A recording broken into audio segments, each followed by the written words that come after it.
Vice President Harris and presidential candidate Harris is set to introduce more details of her economic agenda this week. Joining us now is Delaware Senator Chris Coons. He's the co-chair of the Harris for President campaign, and he's here to fill us in on the most minute details. No, you're not really sure at this point either. Maybe you're sure, but you don't want to steal the thunder necessarily from the vice president. So Joe, both talk in general terms. Both Vice President Harris and Governor Walz this week are giving speeches to fill in more detail about their overall objective to strengthen the economic opportunity in our country for the middle class. As she made clear from the first sentence of the presidential debate she had recently against former President Trump, Vice President Harris is focused on helping middle-class Americans afford medications, afford their homes, afford electricity, afford health care, dealing with the price concerns that middle America has, and opening the door to economic opportunity. The theme she's been running on is creating an opportunity economy. And so this next speech she's going to give is about how we're going to create wealth in this country for the middle class. Being as close as you are to President Biden, I think you would argue vociferously that we've had he's orchestrated a very good economic rebound and a good economy. One of the things people wonder is, why is it necessary to chart a new path forward and to turn the page for Vice President Harris? Why not embrace? I would imagine it's because Americans, recent New York Times, well, Americans still don't feel like it's a great economy, and they prefer Trump. Maybe it's narrowing a little, but they prefer Trump and the way he managed the economy more than the current administration. You're right, Joe. It is narrowing. The gap between Harris and Trump on who do you believe will chart a better economic future for us has narrowed quite a bit, by half. Part of it is that Americans, when you ask the question, are you better off today than you were 4 years ago, many Americans misremember just how bad the economy was 4 years ago and how strong our economic recovery from the pandemic has been. And next year, the biggest fight is going to be over taxes. Lots of folks don't remember the details of the very complex TCJA, or Tax Cut and Jobs Act, fight of 2017. A lot of those provisions expire next year.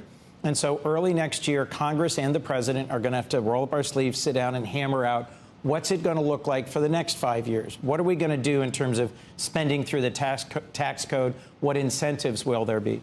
Joe Biden made a promise he wouldn't raise taxes on anyone making less than $400,000, and he's kept that. Donald Trump is promising he's going to impose a 20% tariff, that's a tax, on every imported product. To go back to that's a national sales tax. To go back to 2017 for a second.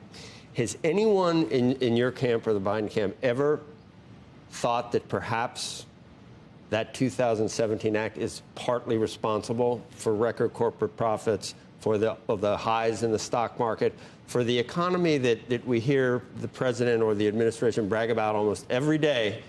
It occurred under that tax regime that was put in 2017. Are you sure that wasn't really good for the economy and needs to be reversed? Well, I think there are some elements of it that clearly accelerated corporate profits. Part of the balance that I believe Vice President Harris and Governor Walz are trying to strike. GDP could be all those. Stock market just hit an all-time high under President Biden. I think it is our mix of deep capital markets, remarkable innovation. We need to fix our immigration system so that we continue to attract the best and brightest, the hardest working from around the world, and have a predictable regulatory and tax environment. Let me ask you a different question. Do you think that the American public, voters, many of whom, by the way, have the opportunity to vote right now? Yes. I mean literally right now. Early voting has already started in many key states. Do you believe that they deserve to know specific details about her economic plan? Should you know what your tax rate is going to be, or at least what she believes your tax rate should be, before you go to the polls? Should you know what the regulatory sort of regime in her perfected world would look like? I think these are sort of singular important questions. And you could say, maybe you're not supposed to know these things, but I think that's what people want to understand. She's laid out a broad vision for what are her priorities.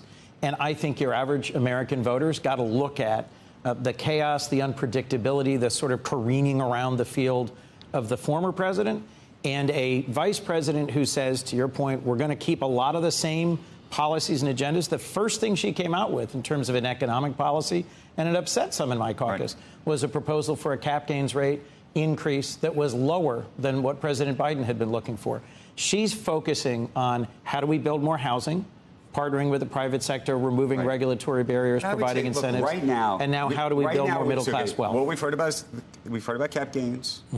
We've heard about $50,000 for small businesses. We've heard about building more housing supply and offering $25,000 to folks, who are first-time buyers. And we've heard about no tax on tips. Those are the 5 specifics that I can give you. And what do you know about Donald Trump's tax and regulatory but my question agenda? is, there's probably 5 or maybe 10 other specifics that I think most people would want to know. What about salt? I'm sorry? What about salt? The Salt. reduction? Look, I can't tell you exactly where that will come down in the tax fight next year, but it was an intentional slap at blue states, which also tend to be high property tax states, in where that ended up last time. I would expect you'll see a SALT fix in the tax fight next year. But one of the things we've seen over time is we often end up with divided government, and that makes each side's proposal hard to achieve, and we end up fighting through the details.